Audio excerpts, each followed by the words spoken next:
menjelek-jelekan para ulama, para kiai, sampai menjelek-jelekan pemerintah yang sah itu dianggapnya halal semua. Kenapa? Karena mereka itu merasa dirinya pemilik neraka. Jadi yang lain itu ya suruh masuk neraka, yang lain penghuni neraka. Ya, dia merasa dirinya di Allah. Kan dia.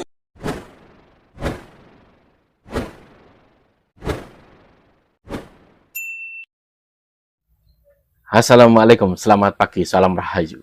Bicara julukan seorang ustadz atau bahkan ngaku ulama atau bisa dibilang agar dianggap ulama, saya menemukan video dari Gus Abbas Buntet Cirebon. Tentu kita tahu Gus Abbas ini siapa. Beliau ini bisa dibilang pangersanya orang Jawa Barat, karena beliau ini darah dari Sunan Gunung Jati, penyebar Islam di daerah Jawa Barat. Dan beliau ini turun ke lapangan, ibaratnya apa? Saat sikon membutuhkan. Potongan video tadi itu bisa dibilang hanya cuplikan, nanti ada kelanjutannya. Di Indonesia ini kebanyakan apa coba? Kebanyakan orang itu masih salah mengira antara ulama, politikus. Ini loh. Karena saat ini di Indonesia geopolitiknya itu campur aduk dengan agama, makanya pakar-pakar sejarah geopolitik itu berbicara. Tapi di lain pihak ada yang kelihatannya seperti ustadz atau ulama, tapi sesungguhnya niatnya berbicara politik. Dan mereka ini banyak dipuus dengan dalil-dalil. Dan sangat anehnya itu, dan sangat anehnya di masyarakat itu, ini kacau balau membingungkan, atau bisa dibilang banyak orang yang berpendapat bingung begitu. Padahal bingungnya ini karena dia sendiri.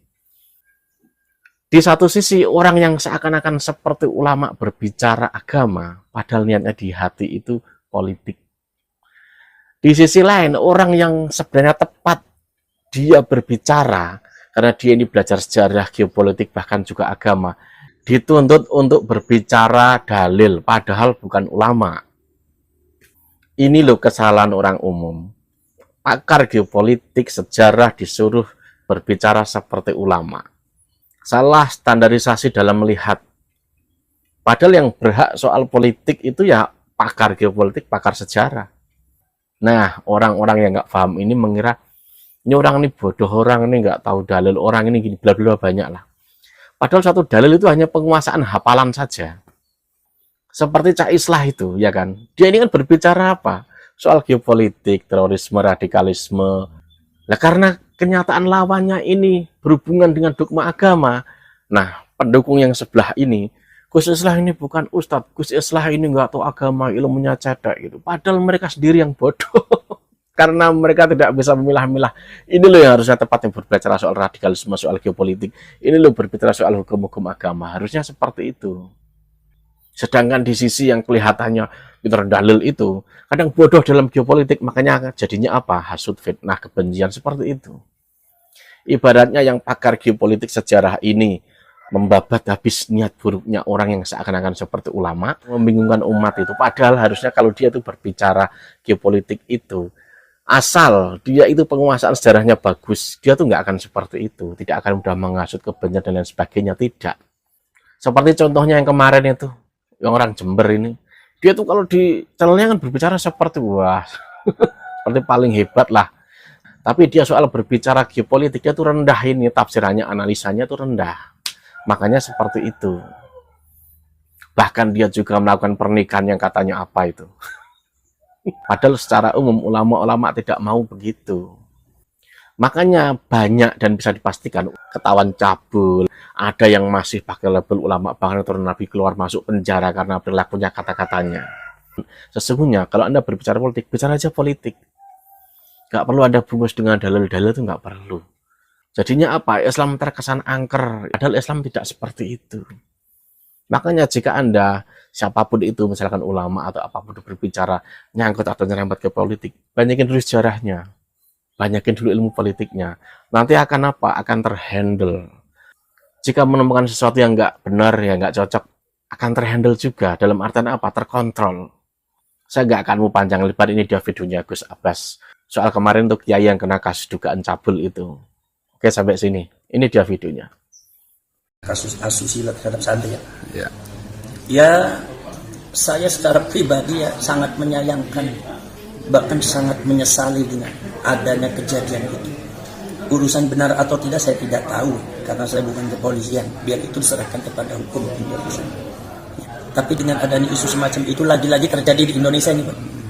Bukan beliau saja, kan ada beberapa pesantren yang terjadi kasus asusila terhadap santri. Ya. Itu saya yakin itu di depan Allah tuh orang seperti semacam itu belum dikategorikan sebagai ulama. Kalau ulama kiai nggak akan seperti itu. Maka dari itu Nahdlatul Ulama di sini di dalam menjadikan orang itu sebagai tokoh ulama, apalagi sampai membuat pesantren, itu bukan sembarang orang. Tidak cukup hanya dengan ilmunya yang mumpuni, tidak cukup dengan hanya tampang, tapi juga harus ada mungkin juga gen juga menentukan nasab dan juga hatinya. Banyak sekali faktornya, sehingga seorang ulama dan kiai yang menuntun masyarakatnya sampai membuat pesantren ini adalah orang-orang yang betul-betul terpilih. Sehingga di kalangan Nahdlatul Ulama jarang sekali ya, tidak ada mungkin hal terjadi semacam itu ya, nggak akan terjadi ya. Makanya saya sampaikan, makanya saya hanya menghimbau saja kepada masyarakat supaya masyarakat mampu memilah dan memilih, mampu menilai pesantren-pesantren itu. Jangan sembarangan naruh anak pada pesantren-pesantren hanya melihat gedungnya, melihat fasilitasnya, tapi lihat programnya sesuai tidak dengan ajaran para ulama. Apalagi kita Nahdlatul Ulama NU sesuai itu tidak dengan Ahlus Sunnah wal Jamaah. Awas hati-hati, jangan sampai cuma gedungnya saja, jangan sampai fasilitasnya saja. Kalau fasilitas gedung bisa dibangun, tapi urusan masalah akidah, syariah, dan mentalitas keimanan itu tidak mungkin bisa gampang dibangun. Maka dari itu saya menyayangkan sekali. Saya yakin itu mungkin beliau itu di depan Allah ya belum dikategorikan sebagai ulama itu, sebagai kiai. Cuma kan yang namanya penyebutan ulama dan kiai kan bukan dari manusia tapi dari Allah Subhanahu wa taala. Itu dari khususnya dari Allah. Itu warasatul anbiya, pewaris para nabi, dan nubuah itu dari Allah, sama dengan wilayah. Keulamaan, kewalian itu dari Allah, bukan dari manusia. Dan boleh saja manusia mengatakan itu kiai, itu ulama, itu ustaz, itu sebagai pengajar. Belum tentu itu di depan Allah seperti itu. Ada beberapa orang yang dipercaya oleh Allah berbicara tentang masalah agama, menuntun masyarakat dalam masalah agama. Ada. Nah, mungkin beliau itu belum dikategorikan semacam itu. Ini kalau seumpama itu benar.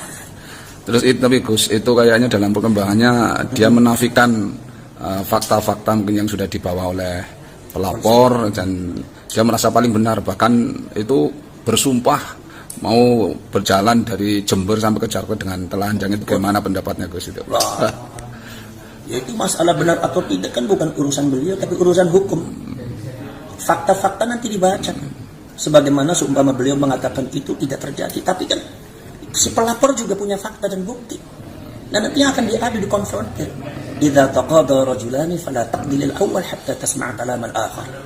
Jadi ketika memutuskan sebuah hukum, jangan satu pihak saja, pihak yang lainnya didengarkan. Dan itu adalah berbicara hukum kepolisian. Jadi benar atau tidak kejadian ini tergantung nanti fakta dan hukum dari kepolisian, hukum Indonesia bagaimana. Kalau misalnya hukum itu mengatakan iya, ya beliau tidak boleh menafikan. Kalau merasa dirinya benar, ya biasanya orang-orang semacam itu merasa dirinya paling benar. Karena merasa dirinya itu ya jadi Tuhan. Dia jadi Allah. Semua orang salah. Nggak ada yang benar. Yang bertentangan dengan dia dianggapnya kafir, dianggapnya nggak benar, dianggapnya munafik. Jadi merasa dirinya udah jadi Tuhan. Merasa dirinya udah jadi pemilik agama, pemilik Quran, pemilik hadisnya Kanjeng Nabi, pemilik agama Islam. Jadi yang lain itu hanya kontrak saja dianggapnya. Jadi dianggapnya salah. Jadi yang bertentangan dengan dia dianggapnya salah. Yang tidak sesuai dengan dia dianggapnya salah. Apalagi saya dapat membacanya dari apa perkataan beliau. Kalau seumpama itu benar, maka saya akan berjalan dari Jember ke Jakarta semua dengan cara telanjang. Itu mohon maaf ya. Mohon maaf, itu bukan perkataannya ulama. Seorang ulama tidak ada yang bicara seperti itu. Tidak akan berani bicara seperti itu.